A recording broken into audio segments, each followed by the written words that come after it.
دیوبند کی تاریخ پہاڑوں کی طرح باوقار، ستاروں کی طرح تابناک اور تاج محل کی طرح حسین ہے۔ دیوبند نے پوری دنیا میں ایسا اجالا اور ایسا نور پھیلایا ہے جس کی مثال نہیں دی جا سکتی۔ یہ کام جو مولانا کر رہے ہیں، خدائے پاک کی قسم، جو کروڑوں بجٹ کے اداروں کے تحت میں ہونا چاہیے تھا، وہ کام ایک اکیلا آدمی اپنے کندھوں کے بلبوتے پر۔ ہماری جو نئی نسل ہے وہ ایک دم کٹ کر رہ گئی ہے اور اس کا علم سے تعلق بالکل منقطع ہو چکا ہے۔ ہمارے تمام بڑے اکابرین الحمدللہ حضرت مولانا کی خدمات کے مترف ہیں۔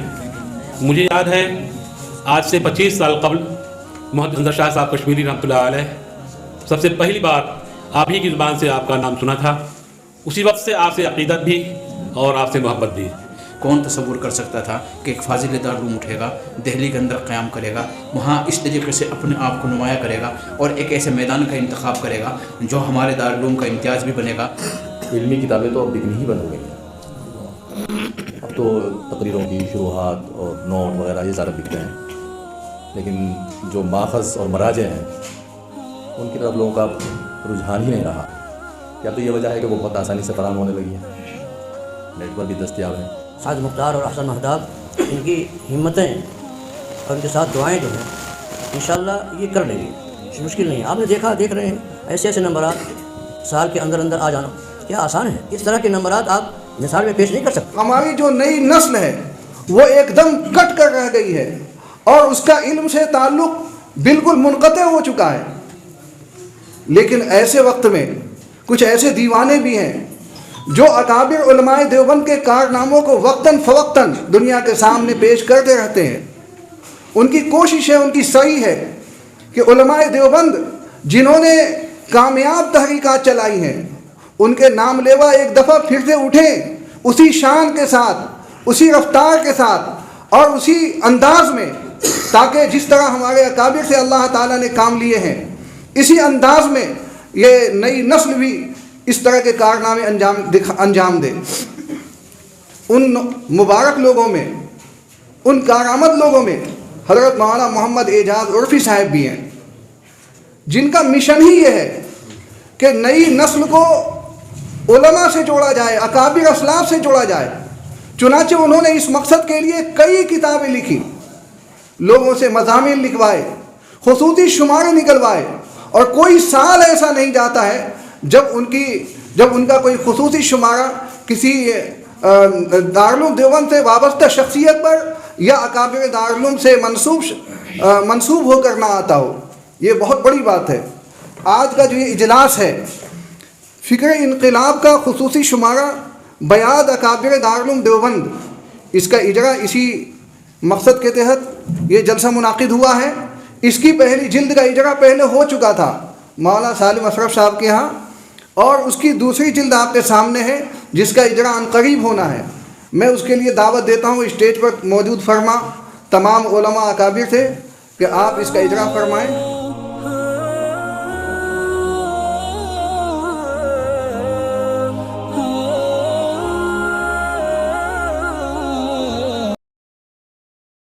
معزز سامعین،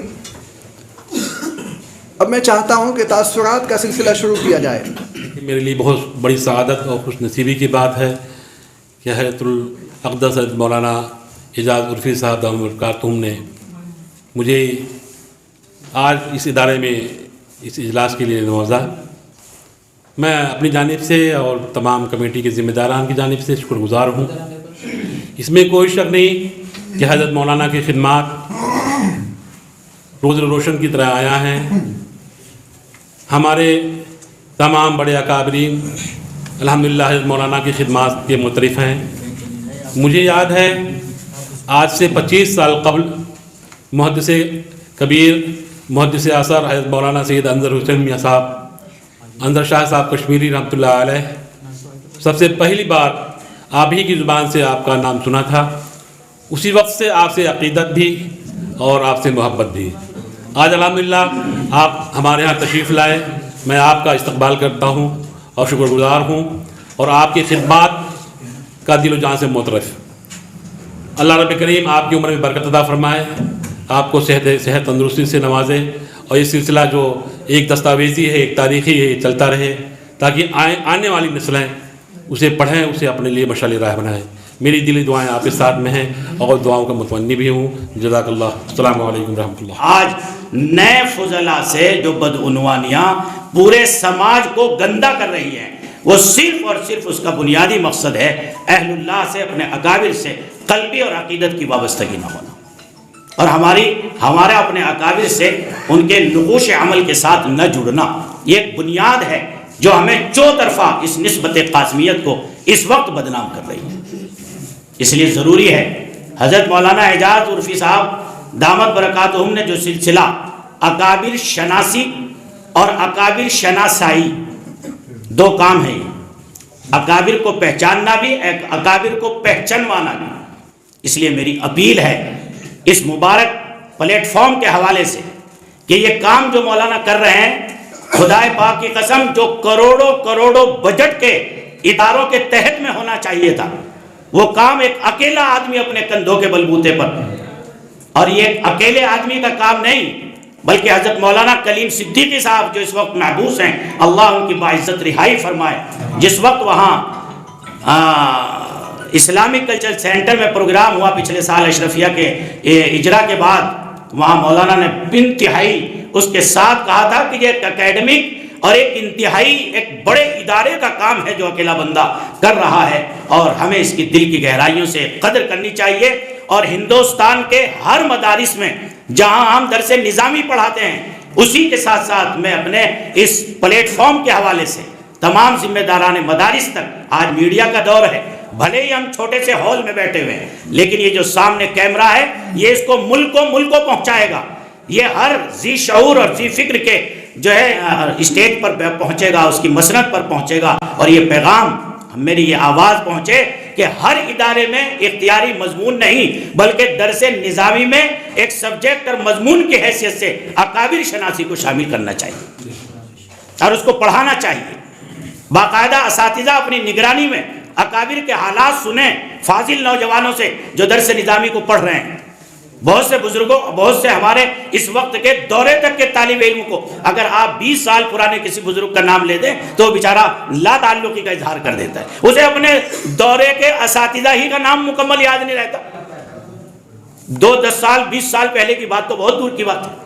اس لیے بھائی یہ بہت بڑا انعطاف ہے۔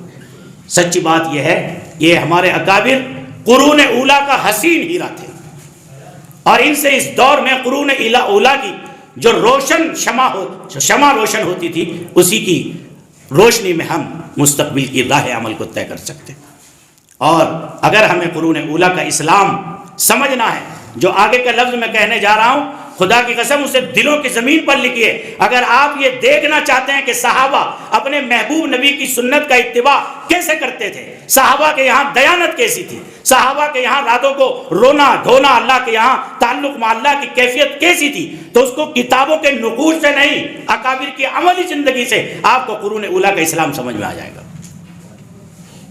اس لیے کوئی رسمی جلسہ نہیں ہے کہ کتاب کھڑے ہو گئے لے کے، نہیں، ایک پیغام ہے، ایک فکر ہے، اور مولانا اس فکر کو اپنی ضعف اور نقاہت کے حال میں، ابھی بہت شدید بیماری سے آپ کو شاید اللہ نے اکابر، میں نے تو ایک جملہ کہا تھا کہ جب یہ وہاں پہنچیں گے اوپر، اللہ ان کے سائے کو ہمارے اوپر جو ہے تا دم تا دیر قائم و دائم رکھے، تو اکابر کے ارواح لب اعجاز کو چومیں گی، اس لیے کہ ان کی زندگیوں کو انہوں نے نقوش میں ایسا محفوظ کر دیا ہے کہ صدیوں لوگ جو ہے ان سے اکتساب فیض کرتے رہے۔ اس لیے بھائی میں دل کی گہرائیوں سے دعا کرتا ہوں۔ آج کی تقریب کی غرض و غایت آپ کے سامنے آ چکی، تفصیل بیان کیا جا چکی، 2 تاثر بھی سامنے آ گئے ہیں۔ حقیقت واقعہ یہ ہے کہ جب اللہ تعالیٰ جن لوگوں کو جن کاموں کے لیے متعین فرماتا ہے، مقرر فرماتا ہے، اور جن کی تقدیروں میں لکھ دیا جاتا ہے کہ یہ کارنامہ نمایاں انجام دیں گے، یہ اس طریقے سے میدان میں اپنے نقوش ثبت کریں گے اور اس طریقے سے اپنے کاموں سے احساس دلائیں گے کہ زندہ قوم کے ایک فرد ہیں۔ حضرت مولانا اعجاز عرفی صاحب دامت برکاتہم صدر آل انڈیا تنظیم علماء حق نے گزشتہ 15 سال کے عرصے کے اندر اکابر دیوبند، اکابر دارالعلوم اور ہماری ملت کے ان ممتاز افراد پر جو مبسوط، ضخیم، قیمتی، گراں قدر نمبرات نکالے ہیں، ان کی قیمت کا اندازہ نہیں لگایا جا سکتا اور انہیں وزن نہیں کیا جا سکتا اس لیے کہ جتنی محنت، جتنی جدوجہد، جتنی صحیح اور جتنی کوششیں اس سلسلے میں ہوتی ہیں، اس سے وہ لوگ بحسن خوبی واقف ہیں جو کتاب اور قلم کے مراحل سے اور اس کی دقتوں، اس کی مشقتوں سے واقف ہیں۔ کرتاس و قلم کا رشتہ بہت قدیم ہے، اور ان رشتوں کو نبھانا ہر شخص کے بس کی بات نہیں ہوتی۔ خداوند قدوس خصوصی صلاحیت عطا فرماتے ہیں، کچھ ایسے نقوش ان کے ذہن میں بناتے ہیں کہ وہ اس راہ پر آگے بڑھتے چلے جاتے ہیں۔ کون تصور کر سکتا تھا کہ ایک فاضل دارالعلوم اٹھے گا، دہلی کے اندر قیام کرے گا، وہاں اس طریقے سے اپنے آپ کو نمایاں کرے گا اور ایک ایسے میدان کا انتخاب کرے گا جو ہمارے دارالعلوم کا امتیاز بھی بنے گا، اکابر دارالعلوم کی زندگی اور ان کے نقوش کو نمایاں بھی کرے گا، ان کے کارہائے نمایاں کو دنیا کے سامنے بھی لائے گا، ان کی اسیری اور ان کی حریت پسندی کو بھی دنیا سے متعارف کرائے گا، ان کے علم، ان کے فضل، ان کے کمال، ان کی صلاحیتوں، ان کے تقوی، ان کے طہارت، ان کی للہیت، ان کے خشوع اور خضوع اور ان کی پاکیزہ کردار زندگی اور اخلاق حسنہ کو اس طریقے سے دنیا کے سامنے لائے گا کہ دنیا کہے گی یہ نمونہ ہے صحابہ کرام کے لیے، وہ اس جماعت کی ترجمانی کرنے والے ہیں جو جماعت حقہ نبی کریم صلی اللہ علیہ وسلم کو ملی تھی اور جسے ہم صحابہ کرام رضوان اللہ تعالیٰ علیہ مجمعین کی ایک بابرکت جماعت کی حیثیت سے جانتے ہیں۔ یہ کم نہیں ہوتا، ایک کتاب ہمارے سامنے آ گئی، آپ یقین جانیے چونکہ کتابی دنیا سے یہاں پہ تمام لوگ جو موجود ہیں ان کو وابستگی ہے اور آپ تمام حضرات کے ہاتھوں میں بھی کتابیں رہتی ہیں، لیکن ان حضرات کا گزرنا ان کتابوں سے اور آپ حضرات کا گزرنا ذرا سا تھوڑا سا فرق رکھتا ہے۔ آپ کے سامنے ایک مرتب کتاب آ رہی ہے، آپ اسے پڑھ رہے ہیں، اس سے استفادہ کر رہے ہیں، اس کا مطالعہ کر رہے ہیں، اپنے علم و فضل کو جلا بخش رہے ہیں، لیکن یہ جو لکھنے والے ہیں جانتے ہیں کتنی دماغ سوزی کرنی پڑتی ہے، کتنا اپنا وقت لگانا پڑتا ہے، ایک ایک جملے پر ٹھہرنا پڑتا ہے، ایک ایک عبارت پر غور کرنا پڑتا ہے، ایک ایک لفظ کے اوپر نگاہ رکھنی پڑتی ہے، جب جا کے اپنے مفہوم کی ادائیگی اور اپنے بات کو کہنے کا سلیقہ پیدا ہوتا ہے۔ صدیوں کے ریاضت کے بعد اور سالوں کی محنتوں کے بعد اور مسلسل مشقت اور اس میدان میں اپنے نقوش قدم قائم رکھنے کے لیے 40 سال 50 سال ان لوگوں کو ہو چکے ہیں۔ ہم یہ سمجھتے ہیں کہ بہت آسانی سے کتاب وجود میں آ جاتی ہے، اور 1000 صفحات کی کتاب جس کی قدر و قیمت کا اندازہ صرف اس سے ہمارے طلباء اور ہمارے لوگ لگائیں گے بھائی بہت مہنگی ہے، بہت 600 روپے کی ہے۔ یہ قیمت میں جب سے علم اور فضل کو تولا جانے لگا اور معلومات کو اور غیر قدر چیزوں کو جب پیسے کی ترازو میں رکھا جانے لگا، جب سے علم کی وقت ختم ہو گئی، علمی کاموں کی اہمیت ختم ہو گئی۔ ہم یہ سمجھتے ہیں کہ 500 روپے کی کتاب آ رہی ہے، کیسے خریدیں گے؟ آپ کھا بھی رہے، پی بھی رہے۔ کل کے مقابلے میں آج وسعتیں زیادہ ہیں، آج حالات بہت اچھے ہیں، آج ہر شخص کے، اور میں کہتا ہوں ہر طالب علم کے ہاتھ میں بہت اچھا پیسہ ہے۔ جو ماضی میں جو تڑپ تھی، جو بے چینی تھی مطالعے کے لیے اور کتابیں خریدنے کے لیے، جب ان کے پاس سرمایہ نہیں ہوتا تھا، جب ان کی جیبیں خالی تھی، وہ نان شبینہ کے محتاج ہوتے تھے، ایک ایک وقت کے کھانے کے لیے ترستے تھے، ان کی جیب میں پیسے نہیں ہوتے تھے، دقتوں پریشانیوں کے درمیان وہ اپنی زندگی گزارتے تھے، لیکن کیسی تڑپ تھی، کیسی بے چینی تھی کہ کتب خانے نگل لے جانا اور پی جانا چاہتے تھے وہ تمام لوگ۔ لیکن آج مطالعے کا ذوق ختم ہوا ہے، یہ ہمیں ماننا پڑے گا۔ اور جس طرح سے مسلمان ہر میدان میں پسپائی اختیار کرتا چلا گیا اور عظمت اختیار کرتا چلا گیا اور اس نے قدم پیچھے کھینچ لیے، اسی طرح سے میدان سے بھی ہم دور ہوتے چلے جا رہے ہیں، اس کو ماننا اور تسلیم کرنا پڑے گا۔ محترم مولانا اعجاز الفی صاحب کی خدمت میں دلی مبارکباد پیش کرتا ہوں، ان کی عمر کے لیے، ان کی صحت کے لیے، ان کے ارادوں کی بلندی کے لیے، ان کے عزائم کی قوتوں کے لیے اور ان کے آگے بڑھنے کے لیے دعا کرتا ہوں دل سے کہ خداوند قدوس ان کو صحت و عمر سے نوازے، حالات ان کے درست رہیں اور اسی طرح اس راستے پر کامزن رہیں، کامیابیاں ان کے قدم چومیں۔ وآخر دعوانا الحمدللہ رب العالمین۔ مولانا اعجاز الفی صاحب کی مستقل مزاجی کو اور ان کے لگن کو اور ان کے شوق کو اور اکابر دیوبند سے ان کی عقیدت اور محبت کو ہمیں خراج تحسین پیش کرنا پڑتا ہے کہ انہوں نے بہت کم مدت میں اتنے رسالے شائع کر دیے ہیں، اتنے مجلے ضخیم کہ حیرت ہوتی ہے کہ اللہ تعالیٰ نے انہیں کس قدر حوصلہ دیا ہے۔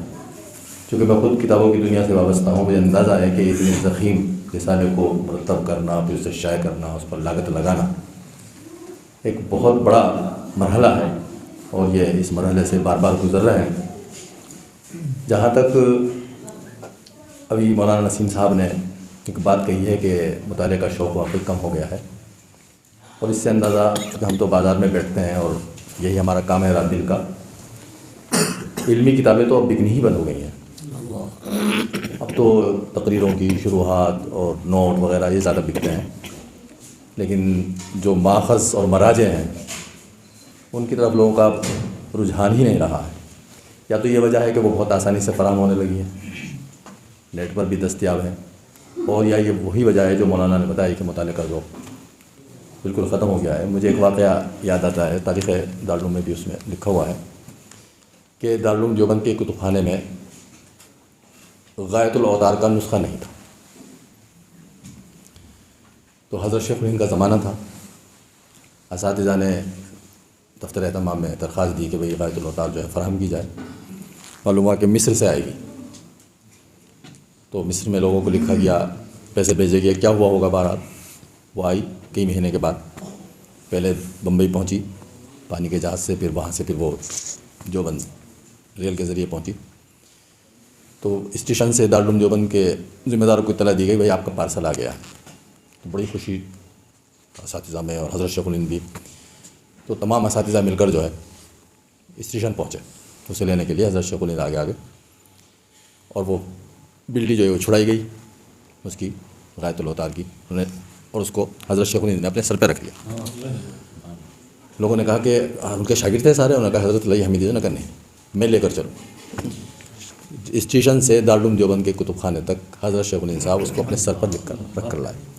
تو یہ وہ ذوق تھا جو ہمارے اکابر میں تھا, اور اسی ذوق کی وجہ سے اللہ تعالیٰ نے ہمارے اکابر کو وہ شان بخشی ہے کہ آج ہم ان کا ذکر کیے بغیر نہیں تھکتے. حضرت مفتی شیخ صاحب نے لکھا ہے کہ میں دنیا میں پھرا ہوں, ہزار لوگوں سے ملا ہوں, لیکن جو خصوصیت, جو فضل و کمال اور جو فضائل اور کمالات میں نے اپنے اکابر میں دیکھے ہیں وہ کہیں نہیں دیکھے. تو اللہ تعالیٰ نے ہمارے اکابر سے بڑا کام لیا ہے. دارالعلوم دیوبند کہنے کو تو ایک ادارہ ہے, چھوٹا سا ادارہ ہے, بہت بڑا ادارہ نہیں. اگر آپ تاریخ میں جائیں تو بڑے بڑے ادارے ہیں اور بڑی بڑی عمریں پائی ہیں انہوں نے اداروں نے. آج بھی ان میں سے اب جامعہ ازہر کو دیکھ لیجیے, 1000 سال سے زیادہ کا وہ بڑا ادارہ ہے, بڑی اس کی عمارتیں ہیں اگر کسی نے دیکھی ہو جا کر. اس کے مقابلے میں دارالعلوم دیوبند تو کچھ بھی نہیں ہے. نہ اس کا احاطہ اتنا بڑا ہے, نہ اس کے پاس بہت زیادہ وسائل ہیں, نہ طلبہ کی بہت بڑی تعداد ہے. وہاں 200-2500 ہزار طلبہ پڑھتے ہیں. لیکن 150 سال کی اگر تاریخ اٹھا کے دیکھی جائے تو جتنی خدمات اس ادارے کی ہیں اتنی خدمات بحیثیت مجموعی ان تمام اداروں کی بھی نہیں ہے. اور کون سا میدان ایسا ہے جس میں علماء دیوبند نے اپنی خدمات کے انمٹ نقوش نہیں چھوڑے. آپ تصنیف و تعریف دیکھ لیجئے, تدریس دیکھ لیجئے, وعظ و خطابت دیکھ لیجئے, تصوف دیکھ لیجئے, سیاست دیکھ لیجئے.